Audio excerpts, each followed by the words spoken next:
ভেবে লেখো যে, বা এটা মনে রাখলেও চলে যে তড়িৎ ক্ষেত্র বলতে কি বুঝি। জিনিসটা হচ্ছে এরকম যে কোন একটা বিন্দু আধান মানে বিন্দু চার্জ তার চারপাশে যে অঞ্চল জুড়ে তার আকর্ষণ বা বিকর্ষণ বল বজায় রাখতে পারবে তার নাম হচ্ছে তড়িৎ ক্ষেত্র। এই একটা আধান তার চারপাশে, যেহেতু আমরা ধরে নিচ্ছি বিন্দু আধানগুলো বৃত্তাকার মানে গোলাকার, তো ক্ষেত্রগুলো গোলাকারই হবে, তাই না? একটা আধান তার চারপাশে যে অঞ্চল জুড়ে তার আকর্ষণ বা বিকর্ষণ বল, খেয়াল রাখতে হবে এখানে আকর্ষণ বল হতে পারে, বিকর্ষণ বল হতে পারে, তো আকর্ষণ বা বিকর্ষণ বজায় রাখতে পারবে তাদের নাম হচ্ছে বা তাদেরকে বলা হইতেছে বা তাকে বলা হচ্ছে তড়িৎ ক্ষেত্র। কেমন? প্রাবল্য ইংরেজি হচ্ছে ইন্টেন্সিটি বলি আমরা, ইন্টেন্সিটি, INTENSITY। তাহলে সবাই সংজ্ঞা লেখো। তড়িৎ ক্ষেত্রের কোন একটা বিন্দুতে একটা একক ধনাত্মক আধান স্থাপন করলে তার উপর যে বল প্রযুক্ত হয় তাকে তড়িৎ ক্ষেত্র প্রাবল্য বলে। দেখো আমি বুঝাই। সেটা হচ্ছে আমরা গত ক্লাসে কি করছিলাম দেখো তো, এখানে একটা চার্জ রাখা হইলো Q1, এখানে চার্জ রাখা হইলো Q2, ওদের মাঝখানে দূরত্ব ছিল R। তখন বলছিলাম যে এইটার উপরে যে বলটা প্রযুক্ত হবে সেটা হচ্ছে F ধরলে 1/4πε0 Q1 Q2 R²। কেমন? আচ্ছা, তো এই চার্জটা যদি ওর উপরে একটা বল প্রয়োগ করে তার মানটা হচ্ছে এইটা। আচ্ছা, এখন ওরা বলতেছে কি, মানে আমার কথা অনুসারে এটা মিন করতে যাচ্ছি আমি যে Q1 টা হচ্ছে মেইন চার্জ, যার একটা ক্ষেত্র আছে, সেই ক্ষেত্রের মধ্যে আমি Q2 কে স্থাপন করছি, তাহলে ওর উপর কতটুকু বল প্রযুক্ত হয় এভাবে চিন্তা করো। এখন ভাবতে হবে, দেখো যে আমি যদি এটাকে Q ধরি চার্জ, মনে করলাম ওর একটা ক্ষেত্র আছে এখানে, বিশাল এক ক্ষেত্র, সেই ক্ষেত্রের কোন একটা পয়েন্টে আমি একটা +1 চার্জ রাখলাম। হয়তো অনেকের মাথায় বুদ্ধি আসতে পারে কেন ধনাত্মক আধানের কথা বলতেছে, একক তো বুঝলাম যে মানটা হবে 1, কিন্তু আপনি কেন বলতে চাচ্ছেন ধনাত্মক আধান? তার ব্যাখ্যাটা হচ্ছে আমরা যে অধ্যায়টা পড়তেছি তার নাম হচ্ছে স্থির তড়িৎ। স্থির আধান বলতে আমরা পজিটিভ আধানকে মিন করি, কারণ চলতড়িৎ পড়ার সময় দেখবো আমার ইলেকট্রন নিয়ে কথা বলা হচ্ছে, কিন্তু এখানে আসলে সংজ্ঞাগুলা সব তৈরি করা হয়েছে স্থিরের সাপেক্ষে, অর্থাৎ যে আধানটা স্থির।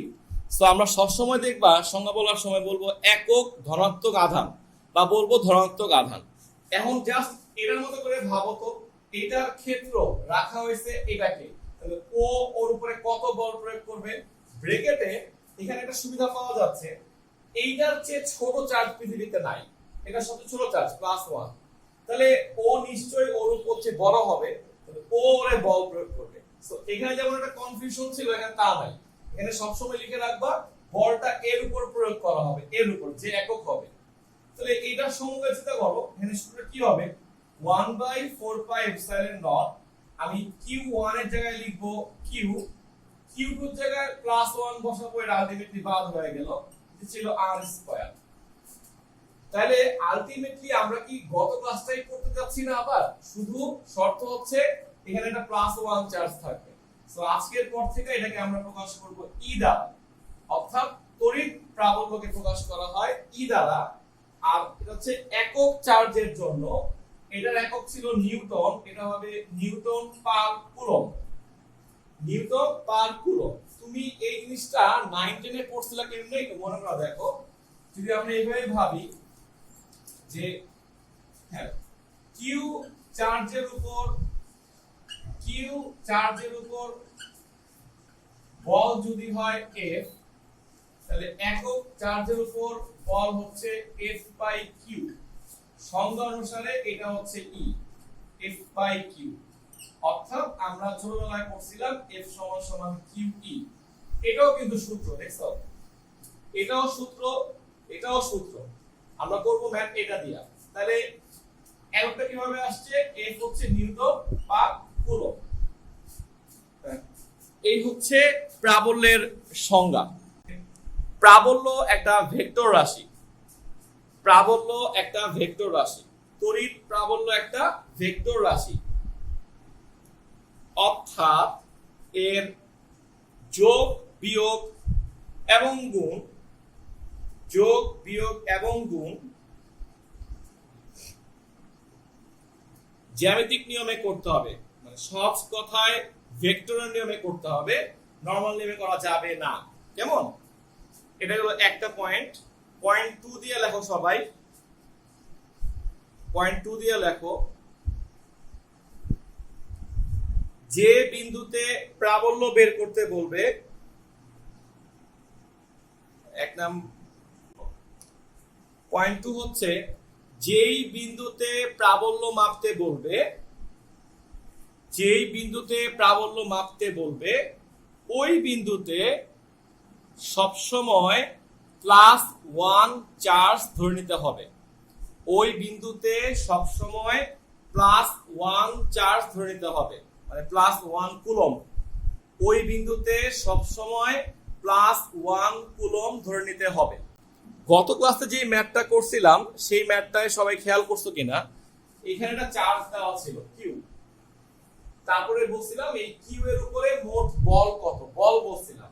আর এখন যে ম্যাথগুলো আমরা করতে যাচ্ছি সেখানে একটা পয়েন্ট লেখা হবে পি, এবং কোশ্চেনটা হচ্ছে পি বিন্দুতে মোট প্রাবল্য কত, পি বিন্দুতে মোট প্রাবল্য কত। অর্থাৎ যেই বিন্দুতে প্রাবল্য বের করতে বলবে সেই বিন্দুতে কোনো চার্জের মান দেওয়া থাকবে না। তো তুমি কি করবা? তুমি ধরে নিবা এই বিন্দুটা হচ্ছে আমার জন্য +1। খেয়াল করো সবাই, যেই বিন্দুতে প্রাবল্য বের করতে বলতেছে ওই বিন্দুতে কোনো চার্জ দেওয়া থাকবে না। তুমি সব সময় ধরে নিবা এটা হচ্ছে +1। ফেলবা সবাই, এই মানটা যখন বের করবা সবাই, তো এই মানের আগের মতোই ব্যাখ্যা হবে, যেহেতু ভেক্টর রাশি। আমরা বলছিলাম গত ক্লাসে যে যদি এফ এর মানটা পজিটিভ আসে আমরা বুঝতে হবে এটা হচ্ছে বিকর্ষণ বল।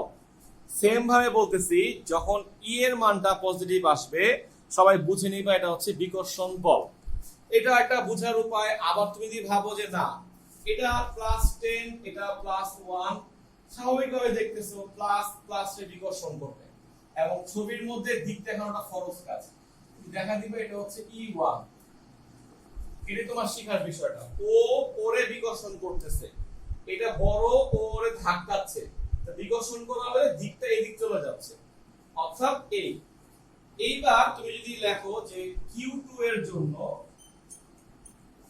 প্রাবল্য আমরা E2 বের করি 1/4πε0। হ্যাঁ বুঝে গেছে?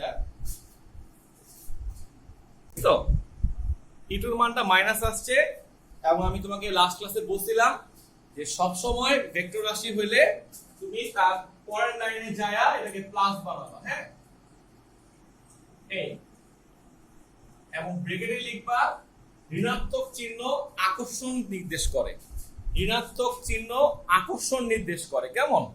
তুমি আবারও বলতেছি, সব সময় মাইনাস আসলে তুমি মাইনাসটা রেখে পরের লাইনে যে মাইনাসটা বাদ দিবা, এবং মাইনাসটা বাদ দিয়ে তুমি নোট করবা যে ঋণাত্মক চিহ্ন এখানে আকর্ষণ নির্দেশ করে। অর্থাৎ E1 এর দিকটা যদি ওই দিকে হয় আর E2 যদি এই দিকে হয়, তাহলে মাঝখানে কোনটা হচ্ছে? এটা হচ্ছে আমাদের আলফা। সো এটা যদি 60 ডিগ্রি হয়, পুরোটা হচ্ছে 180 ডিগ্রি, এটা হবে 120 ডিগ্রি। তো আমরা ম্যাথটা কিভাবে করব?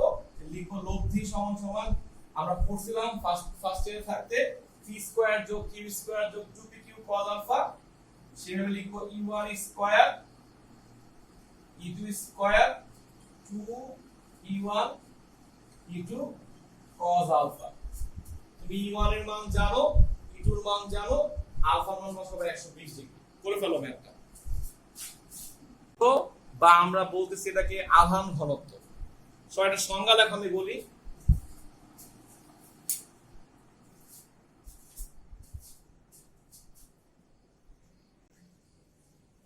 লেখো, কোন পরিবাহীর পৃষ্ঠের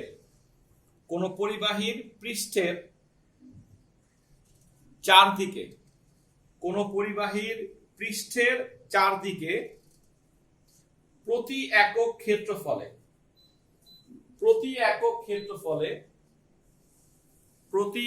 ক্ষেত্রফলে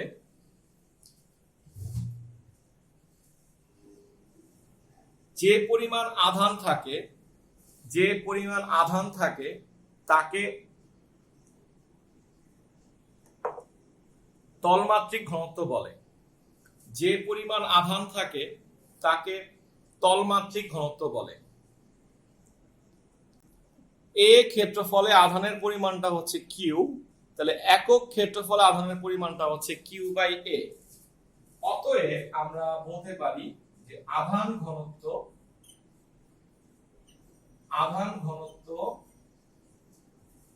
এটাকে প্রকাশ করা হয় সিগমা দ্বারা। হ্যাঁ, সিগমা সমান সমান কিউ বাই এ। ছোট্ট সূত্র আমাদের লাগবে কাজে, কিউ বাই এ। আধান ঘনত্ব নিয়ে অনেক কনফিউজড হয় কি, ঘনত্ব ওয়ার্ডটা কিন্তু আয়তনের সঙ্গে রিলেটেড, বুঝছো? কিন্তু এটা খেয়াল করো, আমি কিন্তু একক ক্ষেত্রফল বলছি। এবং এটাও খেয়াল রাখবা, ক্ষেত্রফল কিন্তু ভিতরের ক্ষেত্রফল না, পৃষ্ঠের বাইরের ক্ষেত্রফল। সো যদি আমরা গোলক চিন্তা করি, সিম্পল, এটা বলতেছি না যে গোলক হইতেই হবে। বিজ্ঞানী কুলম্ব আসলে সবকিছু গোলক ধরে সলভ করছেন। তো যদি কুলম্বের ক্ষেত্রে বলি, তাহলে গোলক হইলে লিখে রাখো, তোমরা সবাই জানো যে গোলকের পৃষ্ঠের ক্ষেত্রফল, আবারও বলতেছি, অনেকের মাথায় ঘুরবে পাই আর স্কয়ার, না, পৃষ্ঠ কিন্তু এটা, গোলকের পৃষ্ঠের ক্ষেত্রফল কিন্তু 4 pi r square. So sigma হচ্ছে q by 4 pi r square.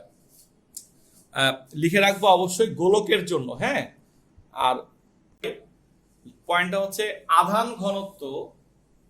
দেখো, আধান ঘনত্ব এবং প্রাবল্যের মধ্যে সম্পর্ক তৈরি করো।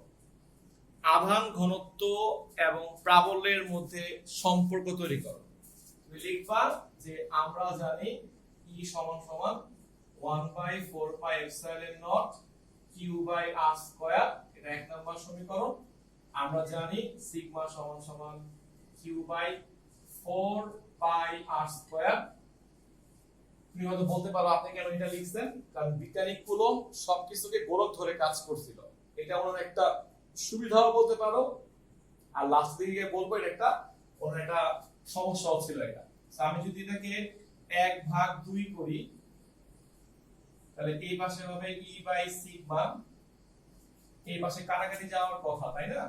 কাটাকাটি গেলে কি থাকবে দেখো, এটা হচ্ছে 1/4 pi epsilon naught q by r square, গুণ করলে উল্টা যাবে 4 pi r square by q. So q q কাটা গেল, আর স্কয়ার কাটা গেল, 4 পাই কাটা গেল, কি থাকে 1/এপসাইলন নট। সুতরাং ফাইনালি আমরা লিখব এটা সমান সমান সিগমা বাই এপসাইলন নট। তোমরা ঘাবড়া যাও না, প্রত্যেকটা অঙ্কে দেখবে একটা করে কে আসবে, আমরা নেক্সট ক্লাসে কে নিয়ে আলোচনা করব, তখন সবগুলো জিনিস ক্লিয়ার হয়ে যাবে। হ্যাঁ, তাহলে সূত্র হয়ে গেল, লেখো যে অসীম দূরত্ব থেকে একটা একক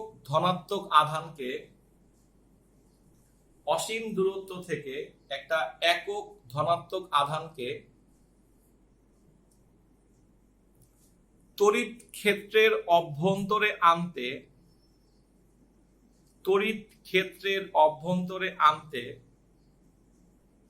যে পরিমাণ কাজ করতে হয়, কৃত কাজ আর কি, যে পরিমাণ কাজ করতে হয় তাকে তড়িৎ বিভব বলে।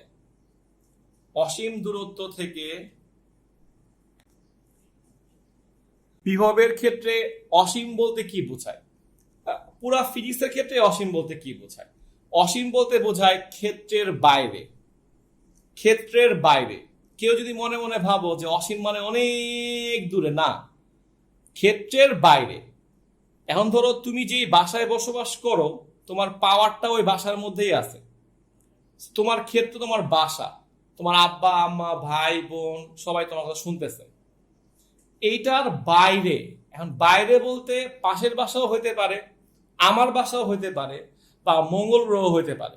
সো অসীম বলতে বোঝায় দূরত্বটা হচ্ছে ক্ষেত্রের বাইরে। চারপাশে একটা ক্ষেত্র তৈরি করে রাখছে না, এই কিউ এর একটা ক্ষেত্র আছে না, বলো। ক্ষেত্র বলতে কি বোঝায়? যে এই চার্জটার আকর্ষণ বা বিকর্ষণ ধর্মটা এতটুকু পর্যন্ত কাজ করতেছে, এর বাইরে না। সো আমরা যদি একটা +1 চার্জকে এখান থেকে আনি, বা এখান থেকে আনি, বা আরো দূর থেকে আনি, যেখান থেকেই আনি, যেই আমরা ওকে এখানটায় আনলাম, খেয়াল করো কিন্তু, অর্থাৎ এইখান থেকে এইখানে পর্যন্ত কিন্তু ওর উপর কোনো বল নাই। এটাও একটা গাণিতিক ব্যাখ্যা দেওয়া যায় যদি একটু বুদ্ধি খরচ করো। একক ধনাত্মক চার্জের উপরে যে বল, তার নাম কি এফ না ই? মাথায় ঘুরাও। আমি বলবো ই। 1/4πε0 q/r² না? আমি বললাম না আর এর মানটা হচ্ছে অসীম, বললাম না আর এর মানটা অসীম। তাহলে অসীম হইলে ইনফিনিটি স্কয়ার করলে ইনফিনিটি হয়, আর সামথিং বা ইনফিনিটি মানে 0 হয়। সো আলটিমেটলি প্রাবল্য কত? এটা অবজেক্ট শিখা দিলাম, অবজেক্টটা আসে পরীক্ষা অনেক, যে অসীমে প্রাবল্যের মানটা কত। সো আমি প্রমাণ করে দিলাম যে এই ক্ষেত্রের বাইরে গেলে তোমার উপর তো আর কোনো বল নাই, তাই না? এখন কথাটা ক্লিয়ার হও যে আমি যদি বলি যে অসীম থেকে আমি এখানে আনলাম, আনার পরে আমার উপর একটা প্রাবল্য তৈরি হয়ে গেল, তাইলে ধরে নিলাম যেটা যদি মাইনাস চার্জ হয় তাহলে ওর আকর্ষণ করবে, তাহলে আকর্ষণ করলে ও ভিতর দিকে ঢুকবে। তুমি বলো একজনের উপরে একটা বল প্রয়োগ হইতেছে, আবার তার একটা সরণ হচ্ছে, রাইট?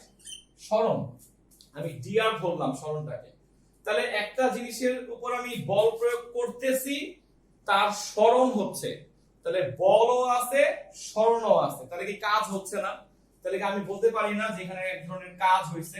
কাজটা হচ্ছে এফডিআর, যেটা আমি দূরত্ব ধরছি ক্ষুদ্র ডিআর, কাজটা হবে ক্ষুদ্র। এই কাজটাকে আমরা আসলে নাম দিব বিভব। বাস শেষ। তোমার বোঝার জন্য সবচেয়ে ভালো বুদ্ধি হচ্ছে প্রাবল্য এক ধরনের বল, বিভব এক ধরনের কাজ। প্রাবল্য হচ্ছে ভেক্টর রাশি, কাজ হচ্ছে স্কেলার রাশি, এতটুকুই। এটা জানলেই হয়ে গেল। হ্যাঁ, প্রমাণ করে ফেললাম যে বিভব একটা স্কেলার রাশি। আমরা আজকে থেকে বিভবের যোগ বিয়োগ গুণ নরমাল নিয়মে করব, একদম নরমাল।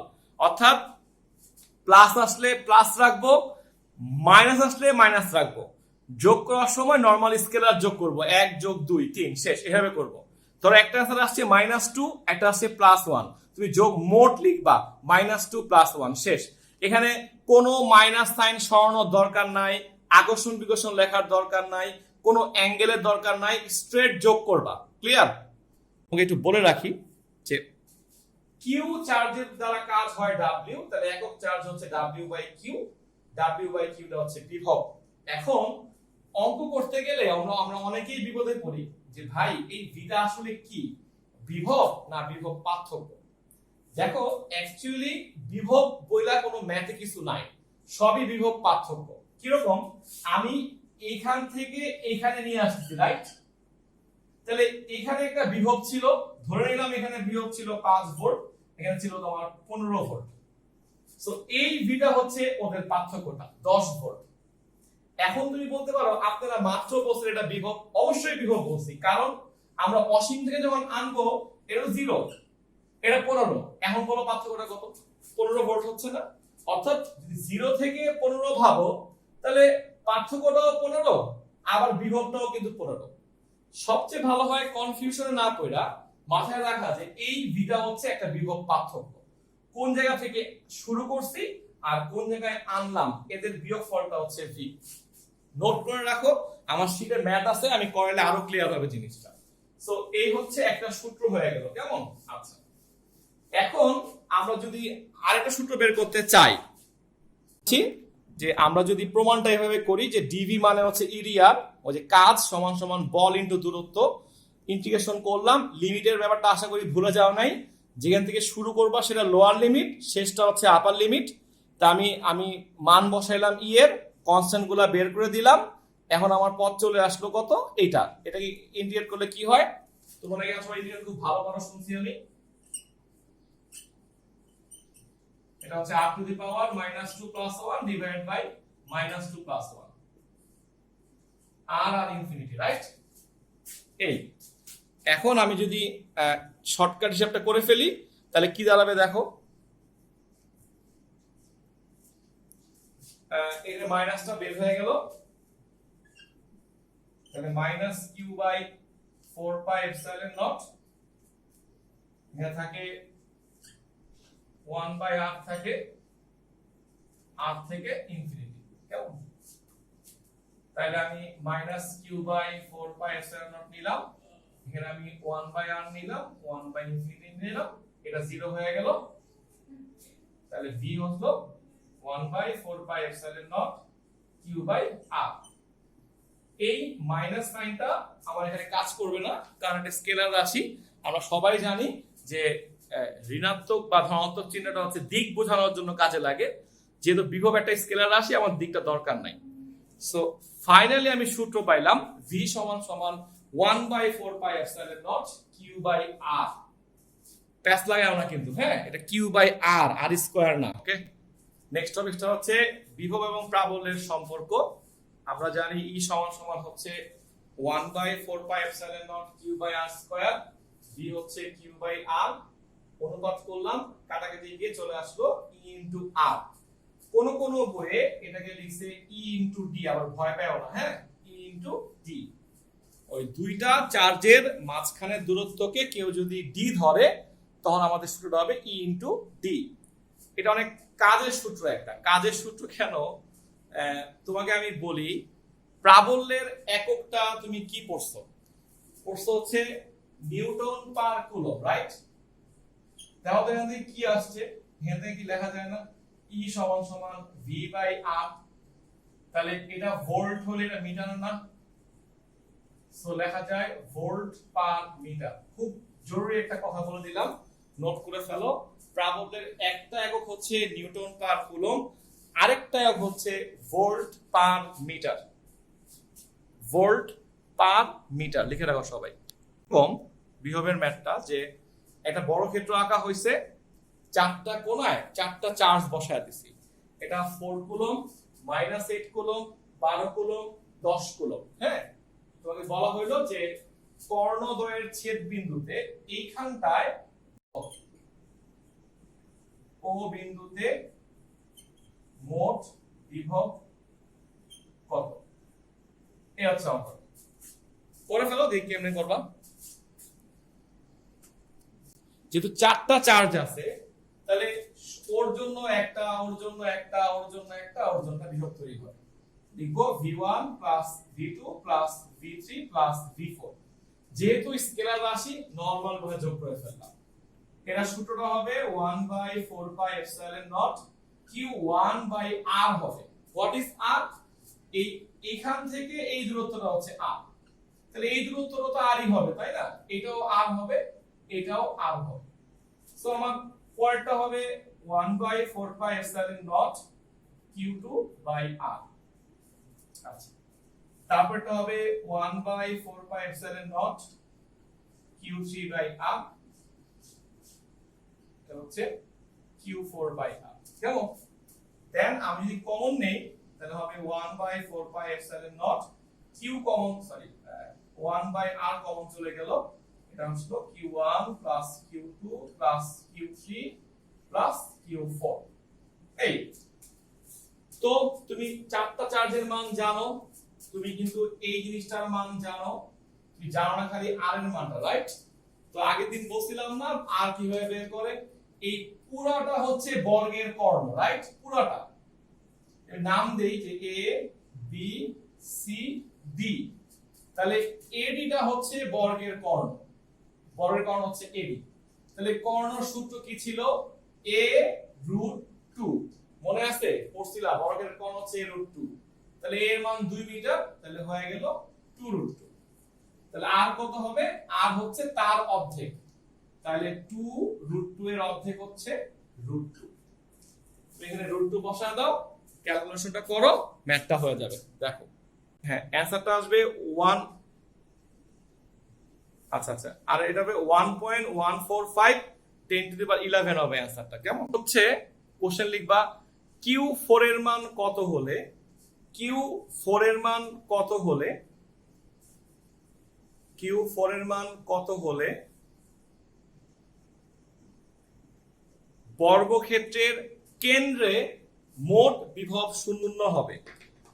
Q4 এর মান কত হলে বর্গক্ষেত্রের কেন্দ্রে মোট বিভব শূন্য হবে। একটা করে ফেলো, আমাদের আগের মতোই যে v সমান v1 plus v2 plus v3 plus v4 সব কমন নিলে এটা আসতো। তো এখন তুমি একটা কাজ করবা কি, যে এই দেখো আমার লাস্টে এই মানটা ওরা 0 বলে দিয়েছে, এই মানটা 0, কারণ বলছে মোট বিভবটা শূন্য হবে।